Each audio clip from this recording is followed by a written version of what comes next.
정신과의사 양재현입니다. 반갑습니다. 오늘 제가 말씀드릴 거는 연애와 관계 그리고 나라는 주제입니다. 제가 20대 때를 돌아보면은 가장 많이 했던 고민이 이 연애, 더 나아가서 인간관계였던 것 같아요. 그리고 많은 20대 분들이 또 고민을 하고 계시다라고 사연을 보내주시고 하셔서 조금 어떻게 하면 내가 호감을 가는 사람한테 좀 편하게 다가갈 수 있을지, 그리고 어떤 사람과 관계를 맺고 났을 때 그 사람과 관계를 오래오래 건강하게 잘 가져갈 수 있을지에 대해서 설명을 드리겠습니다. 먼저 처음엔 좀 가볍게 보시면 될 것 같아요. 호감을 우리가 느낄 때 나는 막 너무 잘생긴 것도 아니고 화술이 막 엄청난 것도 아니고 유머 감각이 엄청난 것도 아닌데 저 사람한테 내가 호감을 할 수 있을까? 많은 분들이 이제 어떻게 해야 될지 난감해하시는 경우가 많은데, 인간관계에서 가장 여러분을 돋보이게 할 수 있는 가장 간단한 방법은 이 세 가지입니다. 관심을 주는 거, 그리고 경청을 하는 거, 리액션을 해주는 거예요. 관심을 보여줄 때 그 사람에 대해서 이제 가장 기본적인 방법은 물어보는 거죠. 궁금한 것을 물어보는 거. 근데 우리는 내가 이것저것 물어보는 게 저 사람을 불편하게 하지 않을지, 혹은 나를 좀 쉽게 우습게 생각하지 않을지 고민을 하고 창피당할까봐 망설이면서 정작 관심 표현을 못하는 경우가 많아요. 근데 여러분들이 아셔야 될 게, 관계가 조금씩 형성이 되고 진행을 할수록 더 많이 궁금해하고 더 많이 여러분의 얘기를 들어주는 사람들이 그 관계에서 더 우위를 점할 수 있어요. 왜냐하면 사람은 누구나 내 얘기를 어딘가에 하고 싶어 합니다. 그래서 여러분께서 일단은 많이 물어보시면서 그 사람 얘기를 충분히 경청을 해주시고 그 얘기를 잘 끌어가셔야 되는데, 중요한 게 리액션이죠. 리액션이 처음에는 물론 호의적인 게 중요해요. 그래야 상대방이 신이 나서 막 얘기를 할 텐데, 근데 마냥 호의적이어서는 안 되고요. 약간의 변수들이 필요합니다.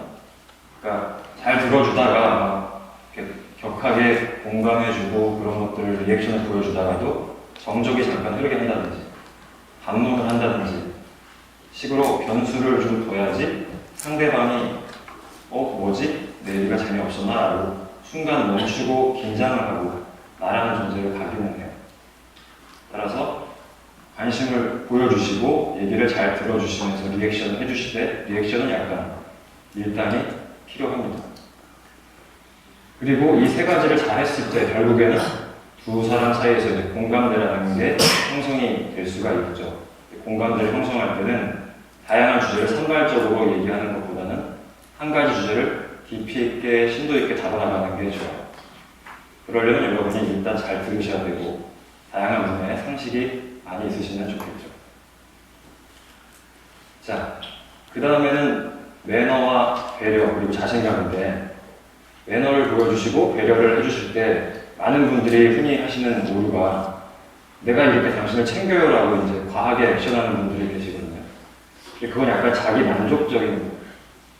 정말 중요한 배려와 매너는 상대방이 지금 뭐가 불편한지, 뭐가 필요한지를 잘 관찰을 하셔야 됩니다. 여러분, 유미의 세포라는 웹툰 보세요? 네. 그 웹툰 도움 많이 되시죠? 네. 유미가 얼마 전에 관찰 능력이 생겼다 이런 게 나오던데, 그런 게 되게 중요해요.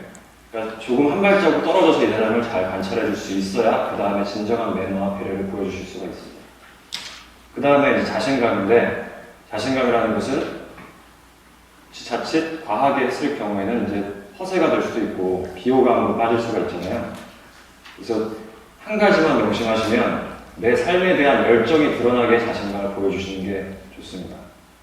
여러분들 오디션 프로를 보실 때 무대가 간절하고 노래와 춤이 간절한 사람이 열심히 노력하고 도전하는 걸 우리는 응원을 하죠. 사람은 자기 삶에 대한 애착이 강한 사람한테 매력을 느끼고 호감을 느껴요. 그래서 여러분들이 장차 뭘 하고 싶어 하시고, 그래서 지금 뭘 준비하고 있는지에 대한 느낌을 최대한 많이 보여주는 거, 그렇게 자신감을 표현하시는 게 가장 여러분을 빛나 보이게 할 수 있어요. 예, 마지막에는 신뢰감인데요. 신뢰감이라는 것은 관계가 무르익었을 때 생길 수 있는 거지만 초기에도 가능합니다. 일부 연구에서 미혼자들이 기혼자한테 많이 끌린다. 일부 여성들이 유부남한테 많이 매력을 느낀다. 그런 연구 결과들이 꽤 많이 있어요. 그 이유가 유부남이라는 거, 결혼 반지를 꼈다는 것이 사회적으로 또 한 여자한테 인증됐다라는 얘기고, 사람은 결국 누군가한테 인증된 사람한테 매력을 느껴요. 여러분이 어떻게 내가 인증된 사람이라는 걸 보여줄 수 있냐면 내 주변 사람들한테 이 친구를 보여주는 게 좋죠. 그래서 내가 사회적으로 이만큼 인증된 사람이라는 신호를 보내주시는 게 좋고, 또 하나는 그 사람이 이 낯선 환경에 와서 불편해하고 있을 때 여러분이 잘 챙겨주시면 자연스럽게 여러분한테 더 의지하고 신뢰감이라는 게 생길 수가 있겠죠. 단 아주 초기에는 조심스럽게 하셔야 됩니다. 왜 그렇죠? 내 친구랑 눈이 맞을 수도 있고 네, 이상한 얘기 할 수도 있잖아요. 안 해도 되는 거지.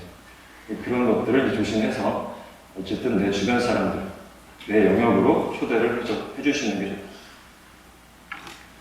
자, 여기까지는 조금 가벼운 얘기였다면 제가 오늘 진짜 드리고 싶은 얘기는 이 얘기예요. 그렇게 해서 우리가 이제 호감을 서로 사고 관계라는 게 이제 형성이 된단 말이에요. 그리고 우리는 사랑에 빠지죠. 근데 그 사랑에 빠져서 사랑이 유지되는 시기가 사실은 그렇게 길지 못하다라는 게 문제예요. 세상에 우리 둘밖에 없는 것 같고 내가 주인공인 것 같고 다른 사람들에게 아무것도 안 보이고 상대방 좋은 점밖에 안 보이고 하루 종일 막 설레이고 충만하고 이런 느낌을 갖게 하는 게 사실은 내 뇌에서 나오고 있는 도파민과 페니lep틸아민이라고 하는 신경 전달 물질이에요. 이 두 가지 신경 전달 물질이 빵빵 나오고 있기 때문에 난 너무 행복합니다. 설레요. 근데 이 두 가지 신경 전달 물질은 언제 나오냐면 여러분들이 마약을 하실 때, 술을 드실 때 나오는 신경 전달 물질, 즉 무슨 말이냐, 내성이라는 게 생깁니다. 연구마다 좀 다르긴 한데 한 1년 반에서 2년 반 정도가 지나면 더 이상 얘네들은 나오지가 않아요. 그럼 그 설레임이 끝났을 때 우리는 또다시 설레임을 느끼러 다른 사람을 찾아야 될까요? 거기에 대한 일단 고민을 해봐야 되겠죠. 나는 계속 설레이고 싶어라고 생각하신다면 그냥 그렇게 계속 새로운 대상을 찾아다니시면 돼요. 하지만 그게 아니라 내가 놓치기 싫은 사람이고 이 사람을 더 깊은 관계를 잘 가져가고 싶다면 그 다음 스텝이 되기 위해서 준비를 해야 돼요. 가장 중요한 것은 먼저 대상을 올바로 잘 선택을 하는 거겠죠. 이런 얘기가 있습니다. 내가 좋은 사람이 되어 좋은 사람이 내게 오도록. 여러분들 프로필 사진이나 뭐 상태 메시지 등에서 이런 글들 많이 보셨을 건데 반은 맞고 반은 틀린 얘기예요. 더 중요한 것은 좋은 사람이 되는 게 아니라 내가 어떤 사람인지를 좀 명확히 아시는 게 필요합니다. 그리고 내가 만나고자 하는 사람이 어떤 사람이었으면 하는지에 대한 명확한 자기만의 기준이 필요해요. 이런 사람들 있죠. 나쁜 여자, 나쁜 남자라는 걸 내가 알겠는데 나도 모르게 계속 끌리고 그리고 관계를 시작을 했는데 나는 계속 그 안에 상처받고 그걸 견디지 못해서 헤어지고 또 다음번에 내가 진짜 좋은 사람 만날 때 또 나쁜 남자, 나쁜 여자 끌리고 이런 일이 반복되는 분들이 꽤 많죠. 이게 반복 강박이라는 겁니다. 여러 가지 이유가 있는데 대표적인 이유가 세큐리티 오퍼레이션이라는 게 있어요. 이게 뭐냐면 극단적인 예로 아이가 부모한테 학대를 받은 상태에서 성장을 했다면 아이는 그 부모를 나쁜 놈이다라고 생각을 할까요? 생각 못하니까 제가 물어보겠죠, 그죠? 생각을 못해요. 아이는 부모를 부정하는 순간 자기 세상이 무너져 내립니다. 그래서 내 부모가 나를 사랑하지만 저렇게 하는 걸까 라고 스스로를 합리화시키고 넘어가요. 그 상태로 아이가 성장을 하고 나면 나한테 학대하는 사람한테 이게 사랑이야 라는 식으로 편안함을 느낀다는 거죠. 그러니까 자기한테 너무 스위트하고 무조건적으로 잘해주고 이런 사람한테는 불편하고 부담스럽고 내가 재미가 없고 사랑을 못 느끼는 거예요. 그러니까 이런 문제 때문에 계속 나쁜 걸 알지만 나쁜 선택을 반복하는 거. 또는 예를 들어서 내가 굉장히 진취적이고 적극적이고 도전적인 사람이야. 근데 나는 나한테 없는 거한테 끌려요. 굉장히 안정적인 사람. 자기 바운더리가 좁고 만나는 사람 정해져 있고 딱 루틴 그것만 하는 딱 그런 사람한테 매력을 느껴서 만나요. 둘 사이에 호르몬이 막 나올 때는 문제가 없습니다. 근데 그 호르몬이 딱 끝나는 시기가 왔을 때 서로 이 다름을 견디지 못하고 또 헤어지는 거예요. 그래서 처음부터 내가 대상을 선택을 할 때 정말 내가 맞는 성향의 사람인지 생각을 해야 돼요. 단순히 내가 없는 것을 갖고 있고 그냥 나도 모르게 끌려간다고 그냥 거기에 내 몸을 맡길 건가 한 번쯤은 생각을 해봐야 되는 거죠. 그리고 그걸 잘 하기 위해서는 아이러니하게도 연애를 정말 많이 해보셔야 됩니다. 처음에는 이 사람 저 사람 가리지 마시고 많이 만나보셔야 돼요. 여러분이 20대 때 그거를 잘 해놓으셔야 30대에 여러분한테 맞는 사람을 선택할 수가 있겠죠. 자, 그 다음에 정말 중요한 게 이 두 가지예요. 나랑 그럼 다른 사람이라고 뭐 무조건 안 만날 것이냐. 그렇지 않죠. 나는 나한테 없는 걸 가지고 있는 사람과 만나서 계속해서 그 사람과 좋은 관계를 가져가고 싶어. 라고 생각하시면 하실수록 더욱더 타인에 대한 이해가 많이 필요해요. 타인에 대한 이해. 말은 되게 쉬운데 우리는 다 다르죠. 사람은 다 달라요. 연애할 때 대충 비슷하다라고 느꼈던 이유는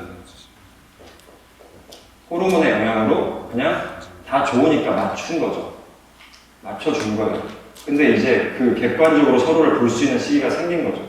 그 시기가 되고 났을 때 다른 것들이 이제 하나둘 보이고 너 변했어라고 얘기하지만 사실은 변한 게 아니라 원래 그 사람 모습을 찾아가는 거예요. 근데 이때 나랑 달라지는 거를 느끼는 이때 생기는 이 심리적인 거리감을 견디지 못하고 상대방에 대한 이해를 갖지 못하고 계속해서 나의 가치관, 나의 삶의 방식을 상대한테 강요하고 있다면 그 관계는 결코 이어갈 수가 없어요. 타인에 대한 이해를 키우셔야 됩니다. 요즘에 여혐, 남혐 막 이런 말들 젊은 사람들 많이 하던데 참 안타까운 일인 것 같아요. 근데 분명한 것은 여러분들이 많이 사람을 만나고 많이 경험을 하실수록 사람에 대한 이해의 폭이 커집니다. 남녀의 차이에 대해서 이해할 수 있게 돼요. 그러니까 최대한 사람에 대한 이해의 폭을 키우시고 절대 내 방식을 상대한테 강요하지 마. 이 적절하게 심리적인 어떤 거리감이 딱 생기죠. 서로 다른 걸 인정하고 났을 때 그때 이제 나는 오케이 이해할게 너 하고 싶은 대로 해 라고 이제 얘기하는 분들이 있어요. 이런 분들은 사실 진짜 이해한 게 아니고 그냥 포기를 해버려요. 난 마음이 떠 있어요. 그 사람과 관계를 더 이상 가져가지 못하죠. 이렇게 이 거리감을 유지를 못하시는 분들이 뭐가 결핍이 되어 있냐. 이 두 가지가 이제 없습니다. 나에 대한 얘기예요. 정체성과 자존감이라는 게 없어요. 정체성이 없고 자존감이 낮아요. 그러니까 이게 내 인생인데 내 인생에서 1순위가 내가 아닌 사람들인 거죠. 어렸을 때는 부모였고 학창시절에는 친구였고 성인이 되고 나서는 내가 사랑하는 사람. 그 누군가가 내 마음속에 항상 1순위가 있는 거죠. 그러다 보니까 그 사람과 내가 심리적으로 멀어지고 뭔가 내가 독립되는 느낌이 들고 그러면 그게 불안해서 견딜 수가 없는 거예요. 그래서 그 빈자리를 빨리 다른 누군가로 채우려고 하는 거죠. 여러분은 그래서 정체성을 만드셔야 되고 자존감을 올리셔야 됩니다. 정체성이라는 건 뭐냐면 내 존재의 어떤 본질을 깨닫는 성질입니다. 정체성의 위기, 여러분들 교과서에서 많이 보셨죠. 에릭슨이라고 하는 정신과 의사의 사회학자가 청소년 때 정체성의 위기가 온다라고 얘기를 해요. 그리고 이상적으로는 청소년기가 끝나면 정체성을 찾고 마음이 편안해진다. 근데 사실 이 정체성이 형성되지 않은 상태로 그냥 어른이 되어버린 분들이 너무 많아지고 있어요. 정체성이라는요, 내가 부모, 가족하고 다르다라고 투쟁하고 싸우실 때 얻어질 수 있습니다. 부모가 가라는 학원 가고, 부모가 원하는 대학 가고, 부모가 좀 해줬으면 하는 직업을 구하고, 또 심지어 부모님한테 잘할 배우자를 찾고, 이런 식으로 여러분이 인생을 살다 보면은 정체성이라는 게 절대 만들어지지 않죠. 조금 그들의 말을 듣지 않아도, 부모, 학교의 선생님, 친구들, 그들이 원하는 대로 하지 않아도, 여러분이 하지 않는 선택을 하는 순간 마음이 불편하겠지만, 그럼에도 불구하고 계속해서 투쟁하고 싸워 나가실 때 여러분이 어떤 사람이라는 걸 알아가게 되고요. 그걸 최대한 잘하기 위해서는 20대 때 여러분께서 최대한 많이 경험을 하셔야 돼요. 뭐든.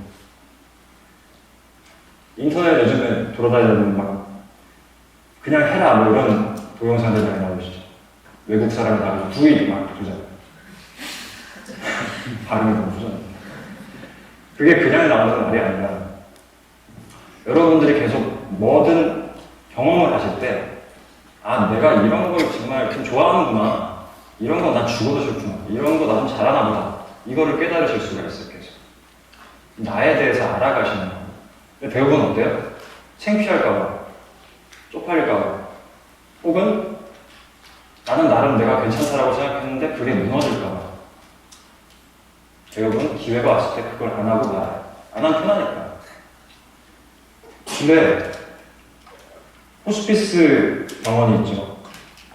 죽기 직전에 임종을 앞두고 있는 노인분들을 대상으로 설문조사를 했을 때 많이 사셨으니까 후회도 당연히 많겠죠. 인생에서 뭐가 제일 후회되십니까? 라고 물어보는데 자기가 어떤 했던 행동에 대한 후회를 하는 노인분들은 거의 없어요. 내가 해보지 못한 것, 도전하지 못했던 것, 피했던 것들에 대한 후회가 가득합니다. 사람은 죽기 직전에 그렇게. 그리고 여러분들 30대, 40대 때 도전하시고 넘어지시면 그때는 너무 힘들어져요. 왜? 잃을 게 많아집니다. 그러니까 20대 때 여러분들이 최대한 많이 경험을 하시면서 정체성을 쌓아가 주시길 바라고요. 그 다음으로 자존감입니다. 자존감 수업 뭐 등등등 자존감에 관련된 책도 굉장히 많이 나오지만 누군가가 쥐어주는 게 아니에요. 쥐어줄 수가 없어요. 인기가 많아지고 돈이 많아지고 그런다고 자존감이 막 올라가고 그런 것들이 사라진다고 자존감이 내려가는 게 아닙니다. 아까 처음에 우리 이 강연 시작할 때 외국인 여성분 나와가지고 나에 대해서 가치 있다고 느끼는 마음 그 얘기를 해주셨는데 그게 자존감이죠. 자존감을 키우기 위해서는 여러분이 스스로에게 준 숙제를 잘 해나가셔야 돼요. 자기 효능감과 자율성이 중요한데 자기 효능감이라는 것은 내가 나한테 주어진 과제를 잘 할 때 올라갑니다. 이거는 누군가의 기대치를 충족시킬 때도 충분히 올라가요. 근데 이것만으로 자존감은 꿈쩍도 안 하죠. 내가 나한테 숙제를 주면 내가 낸 숙제를 내가 조금씩 이행해 나갈 때 자존감이 조금씩 생기는 거예요. 올라가요. 인스타그램 같은 데 보시면 여러분 몽짱들만 나와가지고 굉장히 자존감 높은 모습 보여주는데 예뻐졌고 잘생겨졌기 때문에 몸이 좋아졌기 때문에 자존감이 올라가는 게 아니에요.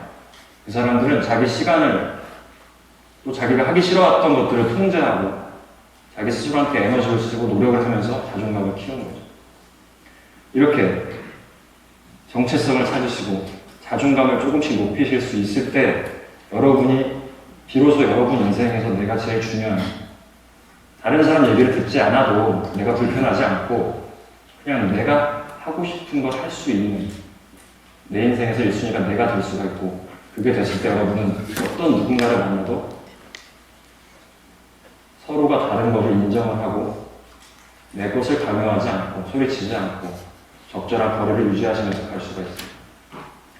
법륜 스님이 이런 얘기를 했어요. 저는 천주교신인데